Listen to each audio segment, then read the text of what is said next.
welcome to Nelson All Over. Today I have a very special guest with me, Jason from Meeple Myself and I. How are you doing, Jason? Good. How are you doing? Doing fantastic. I'm happy to have you on. We're talking about solo board games today. So you Woohoo! you have a little bit of history with solo board games, if I understand correctly, right?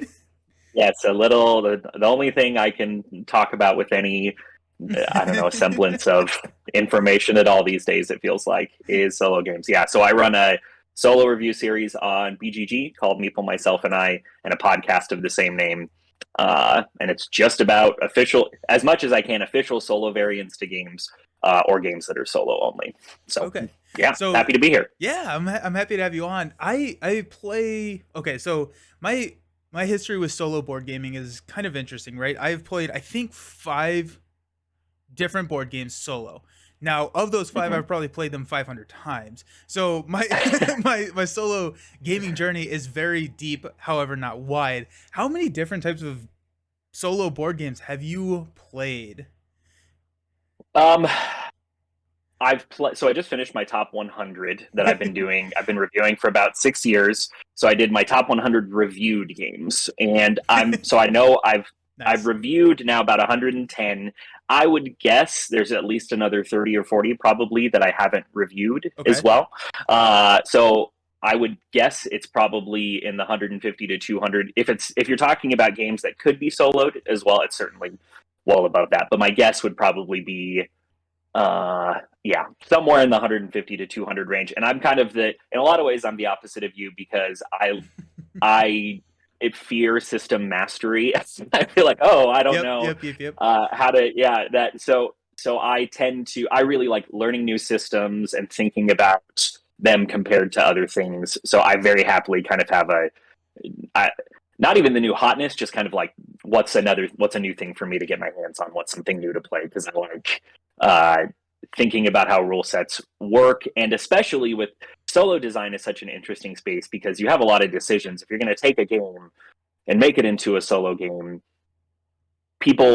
one of the probably first decisions is it going to feel like the original game when you port it into a solo game. And for Right. sometimes that can be very elegant and simple to do. A lot of cooperative games, there's not much work to do it multi-handed or to have a true solo mode, but some games really you almost get a distinct game in the solo mode, Hmm. and that really turns some people off, and sometimes I think it can work really well. It just depends. But yeah, I think that the board game solo space is a really, I mean, obviously it's huge right now. People are very, very, like, any Kickstarter, people are like, where's the solo mode Right. Right. for this Yeah. game?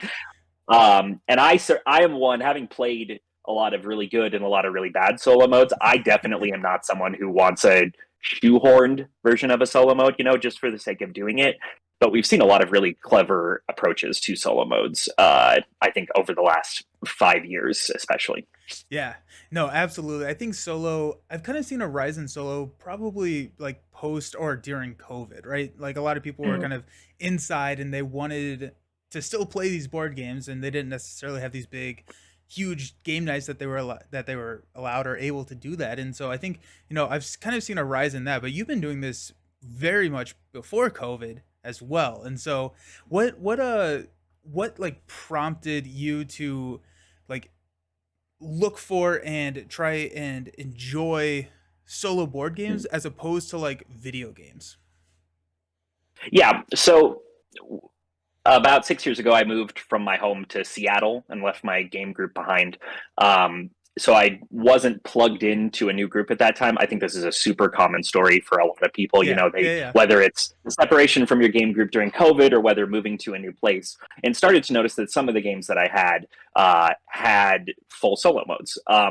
For me, I have been in my life a pretty big video gamer as well. But as my job is more and more like sitting in front of two monitors Yep, at home now 100%. Yep. remotely and things like that. I really like to have an analog wind down of some Mhm. sort. Mhm. I will still very happily, I've got a Switch and a PS5 and lots of other gaming as well, but I like to be away from a screen, and that's some of the draw for me. But some of it, honestly, and I might be weird for this reason, but I like the system upkeep, and I guess when you play a video game, the system is being run by machines, right? Right. It is you're doing inputs and you're interacting with the game, but a lot of that work is like the appeal of most games that are solo that have video game or app ports don't really appeal to me because I like that upkeep and I like physically being in charge Yeah. of Yeah. things and dealing out the decks and shuffling and that kind of thing. And there can be some exceptions to that, and there are things that I do like to abstract out in games. But I'm really drawn to like hour long solo games that are crunchy and that are keeping me involved the whole time. That I I don't love kind of handing all of that over to a computer. So I have like Aeon's End, the app, One Deck Dungeon. I love both of those games solo. They're fine on Steam, but I like being the one. I like being engaged and manipulating the Yeah. components myself. There's something to be said about that tactile experience, I think. 100%. Yeah, that's exactly my answer too. I computers, screens. They're everywhere, right? Like give me some cards, Yes. give me something to actually touch and Yeah. physically. So Yep. I feel like I should have led off with this question, but here we are. What is your favorite solo board game? Yeah. So I just finishing the top 100 Hmm. that I was kind of doing for the year. The game that came out number one in that reviewed list is Under Falling Skies, Okay. which is a CGE print of a game that was really popular on the BGG solo guilds as a print and play a few years back, and CGE kind of remade it into a nice full production. It's basically like Space Invaders as a solo game. Okay. Is Yeah, you yeah, have yeah. a long track that you have your city at the bottom of, and then there are alien ships that are falling down, and then you're shooting them and you're digging tunnels to do scientific research and trying to manage the board state. And what the production is really nice, and I love something that I really value in solo games is just like modules that will let you have different characters with powers, different scenarios that you can go through, Hmm. and there's a little mini campaign that's not like a lifetime commitment to Yeah. do to do the campaign, and I love all of that stuff. And it is also it allows you to use dice in lots of really clever, interesting ways. It's kind of puzzling out rolling these dice and almost like a dice worker placement game where you're setting them around the board. So that's probably that's my favorite reviewed games. There are games that I haven't reviewed that would probably be up there in the abstract. I think Mage Knight might be my favorite, but Such a good that game. is it's so much work to get to the table. It's like a once a year kind of thing. But I still think that's a really fairly lauded game in the solo community, and I think that I agree with that. So I'd probably say if I'm looking for a short game, Under Falling Skies. If I'm looking for something crunchy, Mage Knight would probably be my Okay. top Okay. couple Yeah. choices. Yeah. I have never played solo mage, and I have played two player, and I played a little bit of three player, but we didn't finish the game because we Yeah. didn't have a week. But how long Yes. does like a Yes. solo game of Mage Knight take you? um, yeah, I was going to say I don't ever do it over two, ever, ever, ever. I have a friend who knows the rules really well. So I have memories of first playing it over like a whole weekend. Yeah, yeah, yeah. Like when we first got it with our gaming group. Oh, it probably the thing with Mage Knight is that I would pack into that looking over the rules again because if I haven't played it Yep. recently enough, I feel like There's so many little there's ones. certainly enough going on. Yeah, that I either have to kind of accept I'll be playing like Jason's janky version of Mage Knight, or I have to do do the actual rules. I would say 3 to 4 hours Okay, probably, that's not depending bad. on the and I. Yeah, and I have I wouldn't ever play it without the expansion, the Lost Legion expansion, Okay, where okay. there's a guy that you're actually there's like a mini that kind of goes across the board, and there's some different co-op and solo modes for that.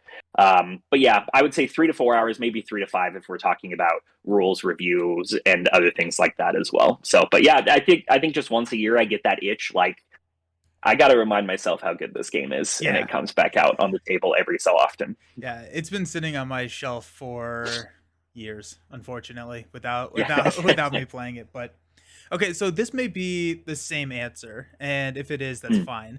But is what's your favorite implementation of a solo mode in a game? So not necessarily like I feel like Mage Knight plays Yep. fairly similarly between between a single player and then a multiplayer experience.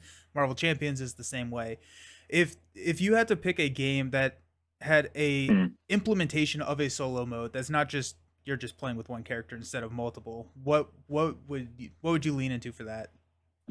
Yeah, there are a few different things that I have in the top 10 because a lot of my games that I really like are either true solo or have almost changed to the experience, right, to make it Yeah, into a solo yeah. mode. Because Under Falling Skies is straight up only one player game. It Oh, cannot be cool. played Okay. at higher temps. Yeah, it's just Yeah. an actual. It's not a cooperative game even. It's just a one player game.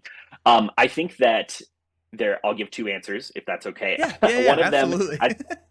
I think these show some different interesting approaches to it. One of them is Root with the Clockwork Okay. expansions. So Root is very famously uh, super asymmetric and super interactive, right? So the challenge of designing that, which it's a troops on a map game where you're fighting, the cats are fighting the vagabond in the forest, and with everything that's out now, there are lots of factions, and they play very very differently from each other. I don't know if you've played Root. I haven't, but I know Okay. about it. Yeah.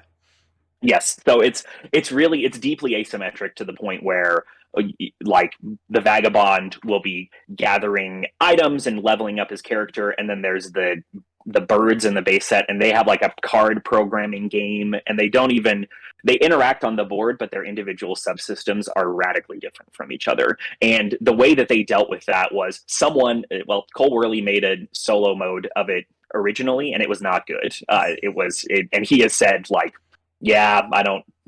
This is not ideal. Hmm. So then someone on BGG made what are called the Clockwork expansions, where all of the factions get abstracted into bots, and then you can play against these bots, and they have like it's pretty flowchart heavy. So it's not as intense as like a coin game or some of the really heavy Yeah. GMT solo systems, but you can't just remove the other players in the game. You have to give them some sort of input output system. So they have these little faction mats, and you just kind of read through something kind of like if then statements until they take their turn.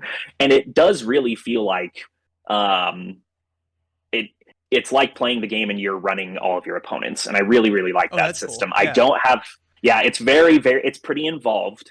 I bet. And it Yeah. is the rule book to do it is, I mean, it's not for the faint of heart, but I do think that it works really really well. And the other one, which is really high up on my list, is uh, Race for the Galaxy with an expansion, the Okay. first expansion that comes with it, the Gathering Storm. I have So that there one. a lot of yeah, I yeah. didn't. I didn't even know there There's a was a solo solo mode. mode in there. Cool. Okay. Yes, so there's a little bot with dice that you do, and a lot of this I think it probably is too high on my list, but it was one of the first games that really made me fall deeply in love with solo gaming, Yeah. and it just was you. So in Race for the Galaxy, there's moderate player interaction, with the choosing phases and Hmm. piggybacking off of people, and it emulates that with kind of a somewhat dumb but pretty strong bot. And that's kind of one way of making solo modes is to say, okay, we'll give you an opponent to go against, but rather than you needing to navigate these intricate systems in order to feel like you're playing against another person, we're going to give you a bot that doesn't make optimal choices, but is very powerful with the choices that Okay. it makes, right? So Okay. it's not, you don't have to go through deep flow charts, but then it gets, lots of bots will get kind of unfair advantages Yeah. that make up for the fact that it's not intelligently making decisions, but it is, you're flipping a card and throwing stuff out usually. So those are kind of, I think Root and Race for the Galaxy both go into that show that spectrum of how intricate do you want your flowcharts to be, how involved do you want your play system to be, and would you rather play something that actually probably mimics the flowchart a person is making when they're going through a game, or how much do you want to just chuck some dice, they do some stuff powerfully, and you kind of go from there. Yeah. Yeah. So as you're describing this, it sounds like there are, and like I guess I'm kind of thinking about how there's multiple different types of way to make a solo game, right? Like Yep. these couple are you're going against a bot. There's also solo games out there where you have to hit a certain score before time runs Yep. out. Are there any other big ones that I'm missing, or those the two kind of main ones? Yeah, I think so.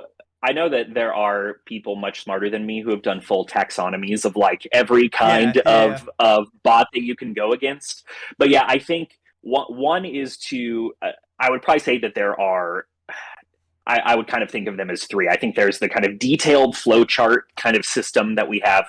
There's beat your own score, and then somewhere I would put in the middle of that is like the Automa system that Okay, yeah. Automa Factory, the people who work with Stonemeyer Games Hmm. for all of their solo modes and lots of things.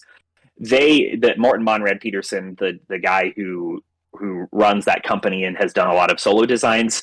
What he talks about is um, finding when you play a competitive game that you want to make into a solo mode, finding the touch points between players and making abstractions about that. So for Wingspan, there's an Automa for that, but really all that Automa is doing is basically like grabbing some cards, getting some eggs, and competing for you with goals. Hmm. So it kind of identify like where do in this multiplayer game where are the points where people are going to interact, and you just design the system around what they're kind of doing more and more now is a simple flip of a card, which is going to say, okay, it's round two, put tokens over here, take a card, and now the Automa has gone. And that feels like it's kind of in the middle of that spectrum Hmm. because it's not smart, but it is targeted to the stuff that to the points where people interact, right? Yeah, So that makes sense.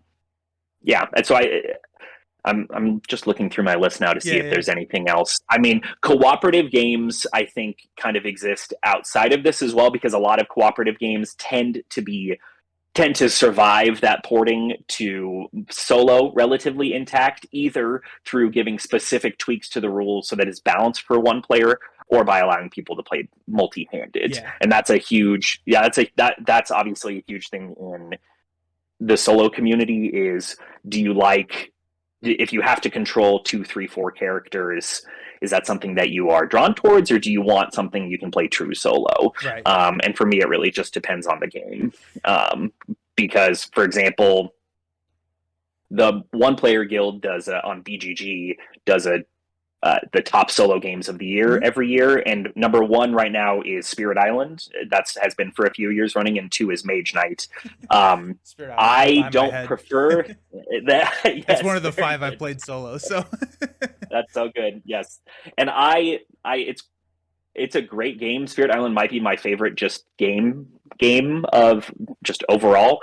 But solo, I put it in at 11, and that's just because I'd like it with other people more than I like it just by myself, and that's especially because I like seeing the interactions of the different spirits yeah, and the idea of controlling two spirits myself, not to mention three or four, is stressful. It yeah. just freaks me out to even consider that. I So, I saw someone um, post on I think it was Reddit that they did a six-handed England six or I something. I mean, was that's like, like why? a Why?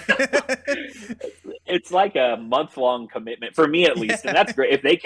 If their brain can handle that, I think that is fantastic. But that just gives me like an ulcer just Yeah. thinking about it. Right. I can't even. Yeah, Yeah. Oh my gosh. Yeah, no, I love Spirit Island. That's my number one game of all time. So Spirit yeah. Island, that nice. Okay. So is there one that you tend to like less? Like if you see a game that comes out and they say, "Hey, we put a solo mode in here." Is there anything that Hmm. you're like, "Please don't be this. Please don't be this" type of like port to a solo mode? Yeah, I think. Let me go to the sadder, worst games on my list and Yeah. try to think of some things. I think that again, I know we were talking about. I just don't think that every game needs a solo mode, Yeah. and I think that shoehorning it in, and for me, it is.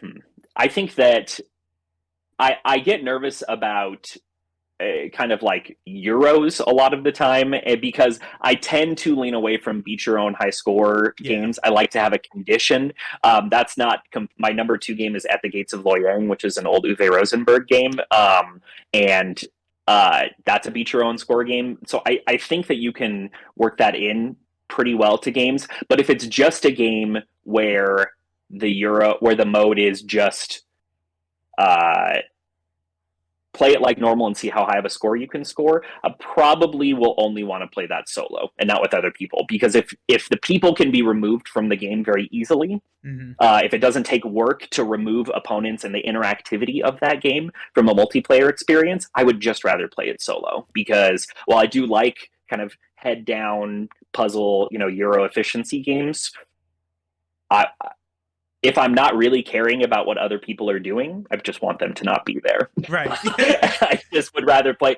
So it's kind of the inverse of that, I think. If there's a game with a solo mode and it looks like it's super easy to remove the other people, I probably won't want to play it multiplayer. Because my multiplayer games that I like are, I tend to like heavy cooperative games or deeply cutthroat games that Okay. are very involved. So Okay. yeah, Well, so there it you can be go. hard to find those games with the overlap where it's going to work great. Like Root is kind of a unicorn for me in that way, where it's an intricate game with a great multiplayer experience that I enjoy just as much solo. It's very hard for me to find a game that high up on both of my lists. No, yeah, that's totally fair.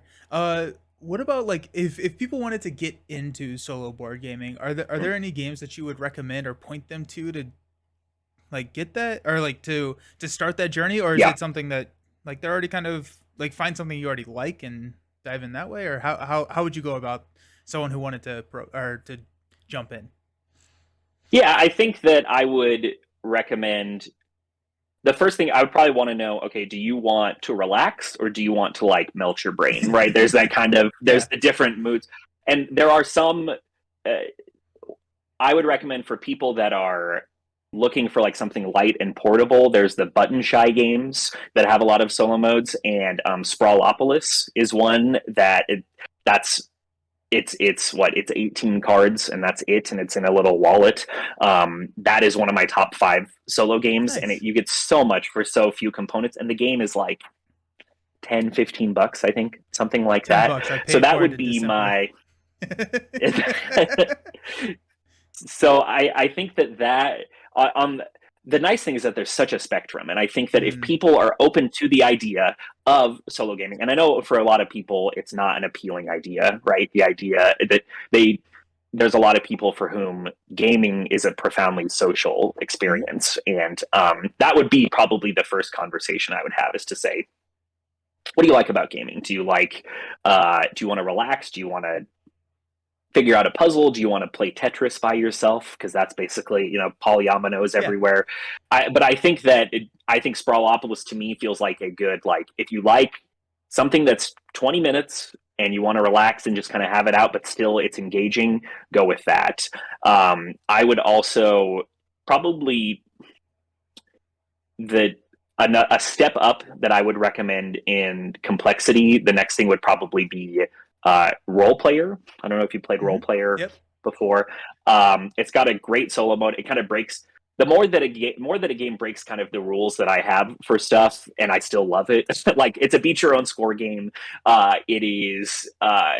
It's a D&D theme where you're rolling a character for a campaign, basically, and that puzzle of moving around the dice, if someone has a moderate interest in like a 90-minute game with a dice puzzle behind it, I think that's a slam dunk, honestly, for Yeah. solo, and it's a really good multiplayer too. Yeah.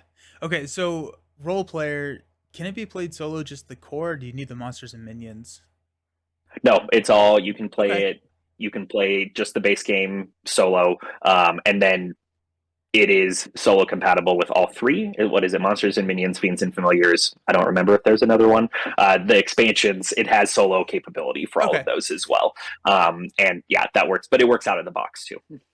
Awesome. Yeah. Because I remember realizing that there was a solo mode for monsters and minions when I got that expansion. Because I Mm-hmm. was like, because it's printed on the monsters that you're fighting, like their health. And I was like, I Yes. could not figure out what that was in the rules. I was like, I Yeah. don't know what's happening. Like I cannot find. And then it was like in the back of the rule book in the solo section. I was like, that makes more sense. But like, Yeah. yeah, no, yeah. I just talked about role player as monsters and minions. It's one of my necessary expansions. I think that game gets elevated to another level with monsters and minions. Yeah, I agree. I think it's solid with just the base game, but I think that with at least one of the expansions, it really is.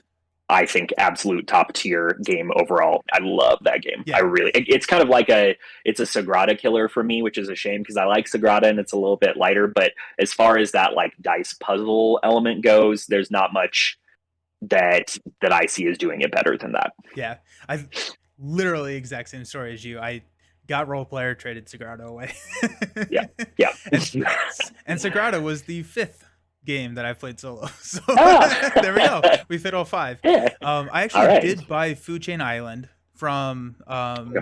Button Shy Games. I've not played Mhm. it, but it's sitting down there next to my keys. So whenever I go out, but I bought that Sprawlopolis, and then I never can say this right. Skulls of Seldek, I think it. Yeah, yeah, yeah. Okay, but I've reviewed it, but I don't know how to say it either. yeah. So that's fine. Yep. But I just stumbled across them in December, and I absolutely love their stuff. Mhm. Yeah. So is I, there a like other than Sprawlopolis? Since I already have that, is there one that you would recommend from their Well, lineup? so there's Agropolis, which is Sprawlopolis with farms, which is the Nice. same, and then you can get Combopolis is an expansion that combines both of those, Oh, so you can cool. play with both sets, and that's great. Nice. There's also Circle the Wagons is another game that they have made that has a solo mode that's good. Tussie Mussy has a solo mode, and it's fine. It's weird because that has like it's like a blind, almost like it's almost like a bluffing kind of push your luck kind of game. So abstracting out a person, that one's by Elizabeth Hargrave, the person who did Hmm. Wingspan. Yeah. But I would recommend. I mean, Tussie Mussie's worth looking into, but I would say Circle the Wagons and Police are Okay. both definite next batch that you get. You should get Yeah. those. And the problem with those games is you can't. My usual excuse of like, oh, I don't have room for more games. Right. These games are just shove them into wherever and they'll fit. Yep. Just throw them in like a pocket or something. But Yeah. okay. Yeah. So we've talked about a couple of the games that I've played, and then if you don't know, if you're watching, I have a whole other channel dedicated to the LCGs, which are the three other ones that I've played very much solo, right? So Arkham, Lord of the Rings, and Marvel. What's your experience with any of those, or any card game solo, right? I think it's a little bit Yeah. different of a genre than board games. Are you a fan of solo card games as well, or is that just something that you haven't touched? No, I've done it all. So we'll start with the LCGs. I played all three of those. Have had all three of those at times. I traded Arkham LCG a couple years ago, and have been getting more into Marvel recently.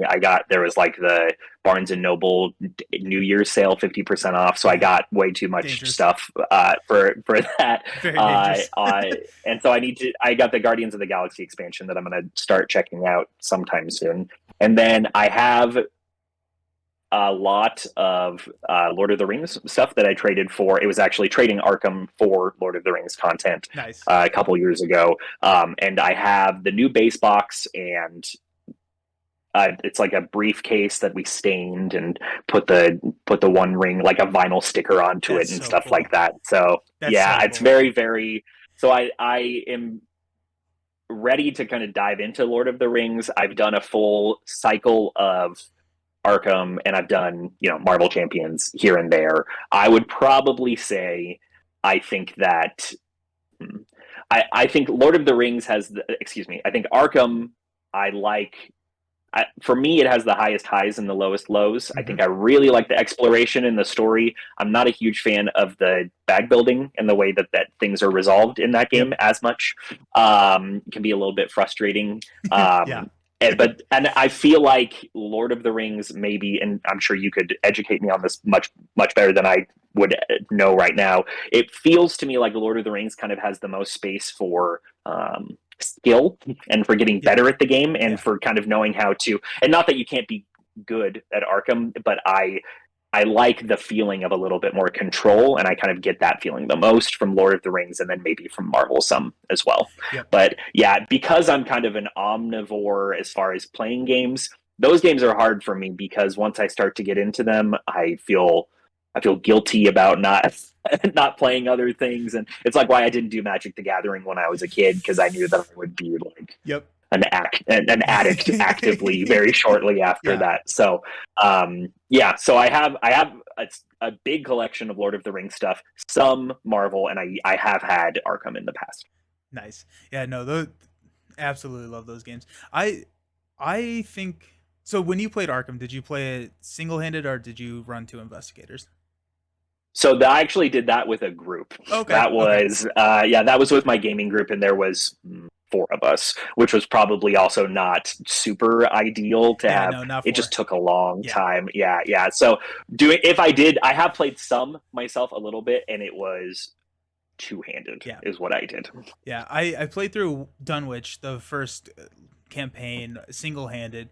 Then I played through my next solo campaign two handed, and I will not go back. There's too much to do in that game to do one Yeah. investigator, so you have to go with two. Yeah.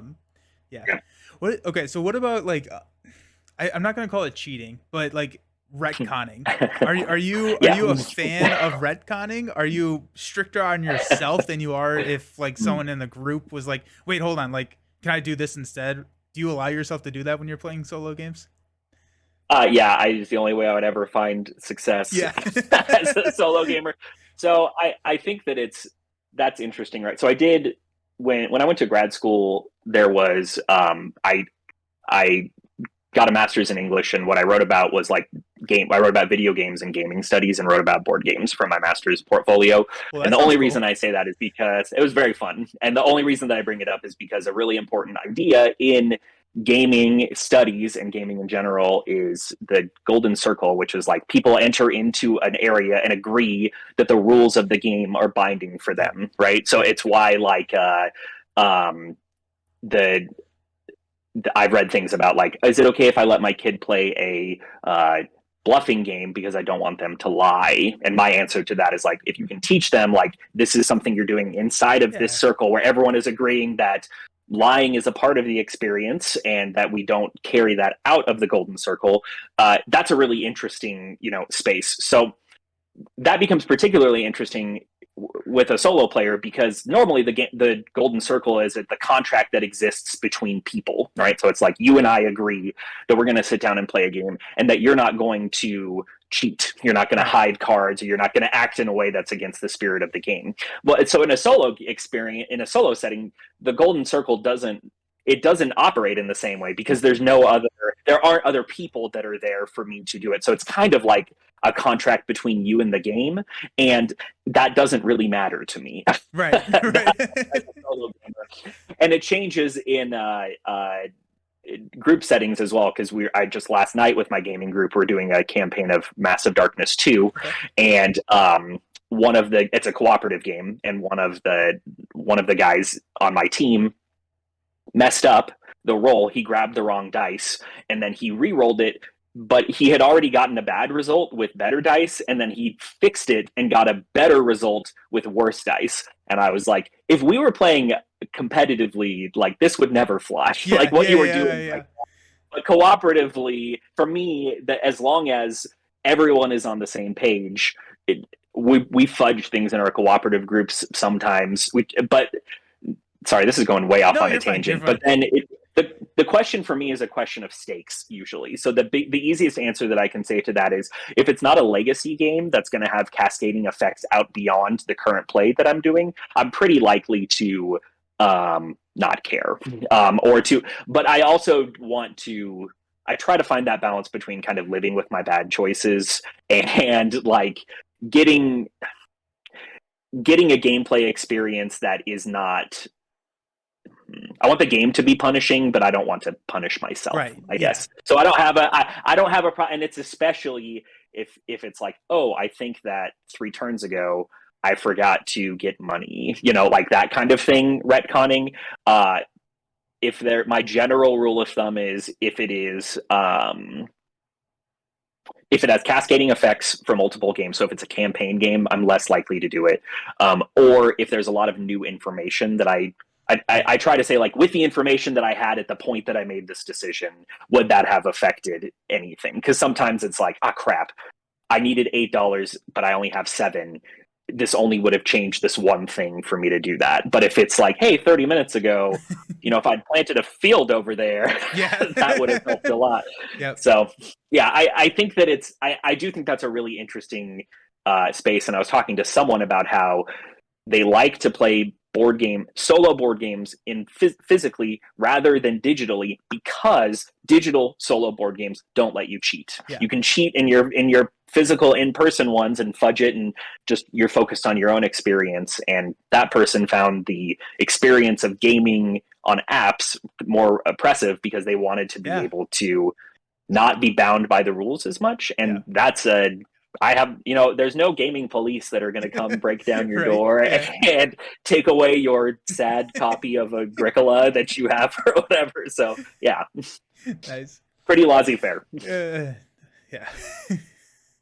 I just picture someone coming down to the basement like, Yeah, nope.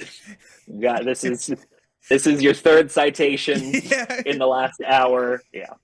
What's your most controversial solo board gaming uh opinion? Like game, like you're Yeah. very involved in the solo board gaming community. So is there a game that the solo board gaming community really likes that you dislike, or vice versa? Something that Mm. typically, is not looked on with high regard with the solo board gaming community, that you're like, you know what, I really like this solo implementation. Yeah, I think there are some here. What I'm going to do real quick is pull up the top 200 solo games, and just go to the top of that list real quick, because I know that there are some that I'm not a huge. Okay, so Spirit Island, Mage Knight, Gloomhaven, probably. So Gloomhaven is number 6 on the top 100 list. Yeah. I don't think that. I think Gloomhaven is, in my opinion, uh, probably the greatest game ever made for me. It's almost perfect for everything that I'm looking for. Normal Gloomhaven, I will not play solo, and it's just that Mm. the work of getting, and you have to play Yeah. two-handed, which is a lot for Gloomhaven, Yeah. but then just physically getting it to the table up and down, and I like working through that puzzle with other people.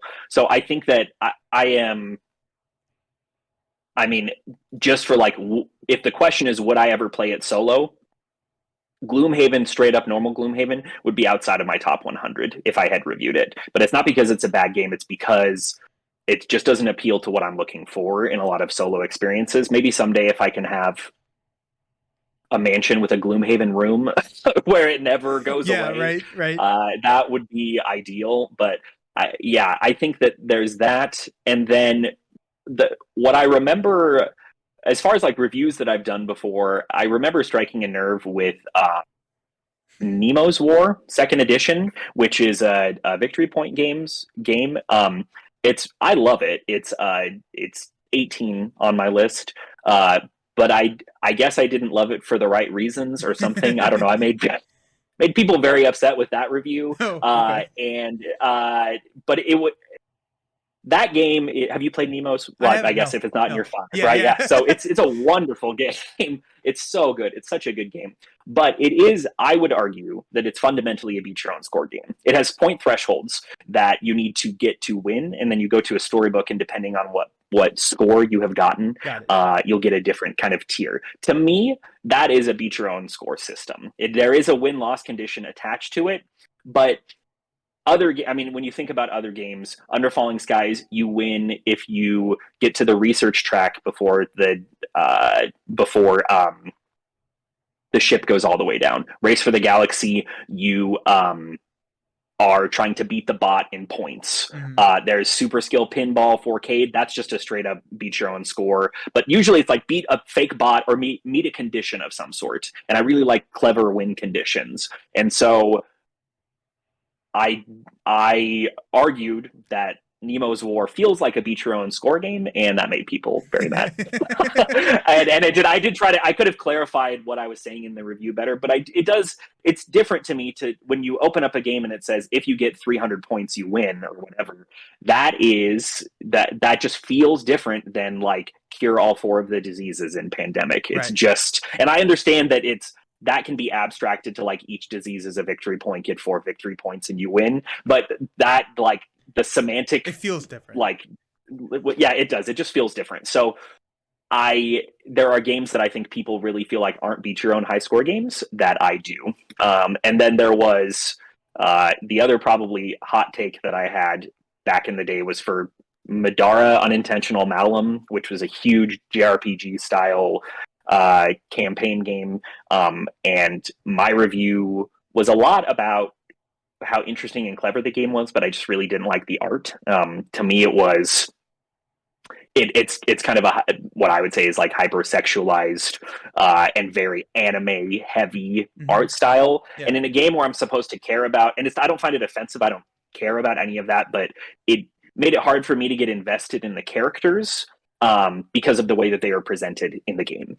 And that is the only time that I've ever seen BGG moderators come in and remove comments for being abusive Oh in wow. a thresh before. So that was a spicy thread, and I love the game too. It's like I really like the game, guys. I just am saying, as a reviewer, I didn't like the art, and check out the art before you get it because it'll probably be dispositive for whether you want to get the game or not. Yeah. So that was there was a kerfuffle about about that. It's a great game. It's a really fun, ambitious, unique game that I just wish had a different aesthetic to Yeah. it.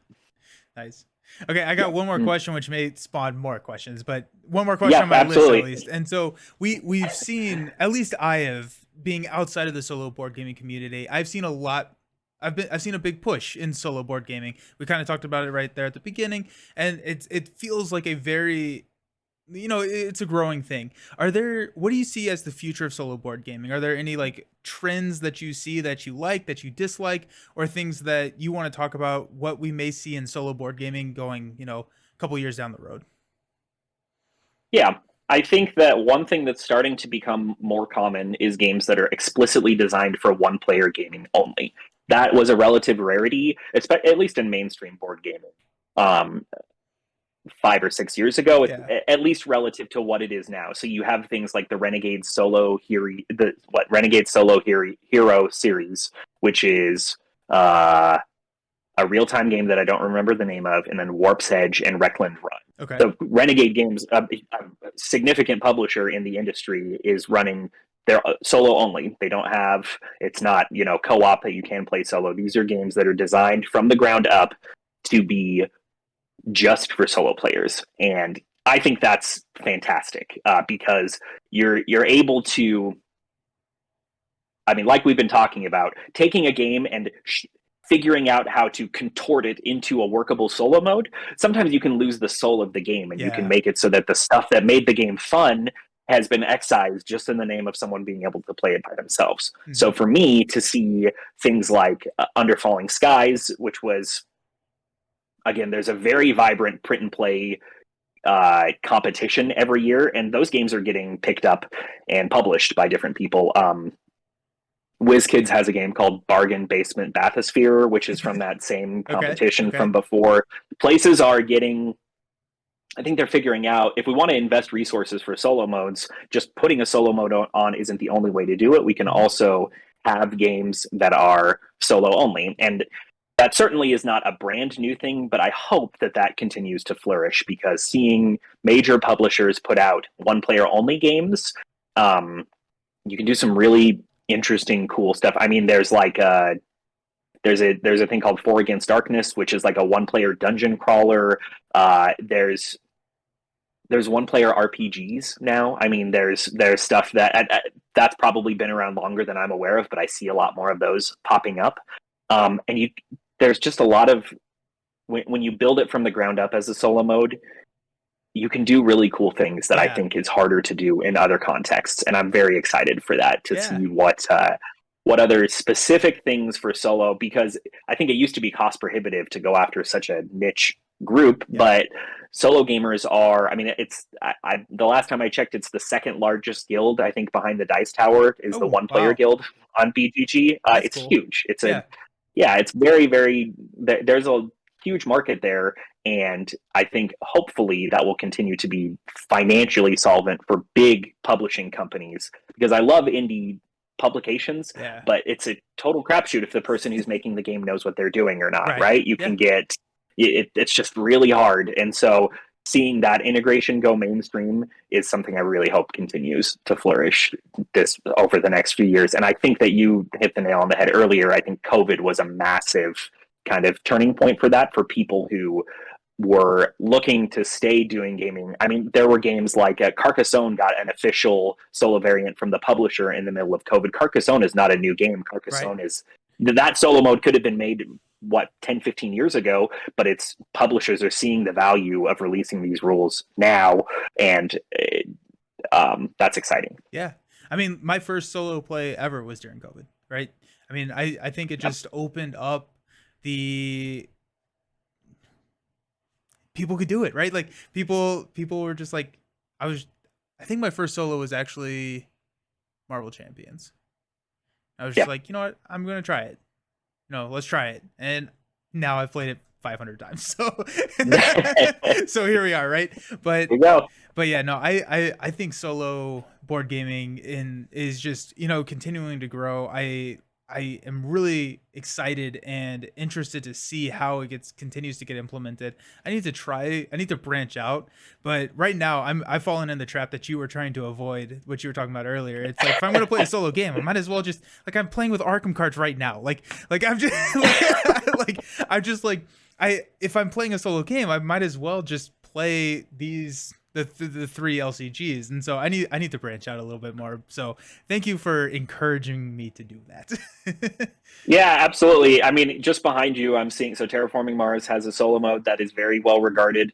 Yeah. It's kind of it reach something in a it's like a race to get all of the conditions fulfilled in a short amount of time. And something we haven't talked about at all, because it's really out of my wheelhouse, is that so many games have unofficial variants as well. Oh So yeah. is that Brass Lancashire or is that That's Birmingham behind Birmingham. you on the? Yeah. Yeah, there are bots that people make for Oh, that cool. to Okay. simulate. Oh yeah, there's all like most many games have the have at least an unofficial variant out there for it that gives you the ability to either learn or play the game. And that's probably the one other, if I was going to talk about things that are a turnoff for me, one of Mhm. the biggest turnoffs that I can see in a game when I'm researching it is if the rules say the solo mode is a nice way to learn the multiplayer game, Yeah. because that makes it feel like this is a subservient mode that's just a vehicle to Yep. get you kind of prepared. Right. I want something that stands on its own, Mhm. right? So as long as I'm okay with crazy stuff happening in the game for you to really change it up to make it solo, as long as it stands on its own. Because the question that I come back to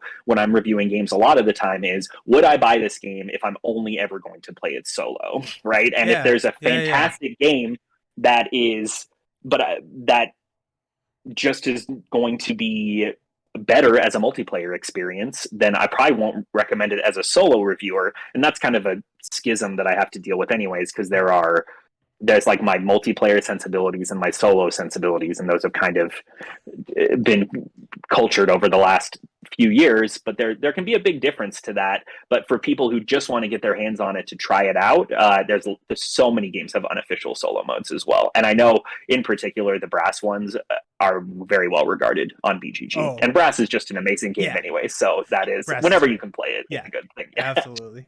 Awesome. Well, it has been wonderful having you on, Jason. Thank you. Tell everyone one more time where to find you. All of your information is going to be down below in the video description, but it's also cool to hear you say it.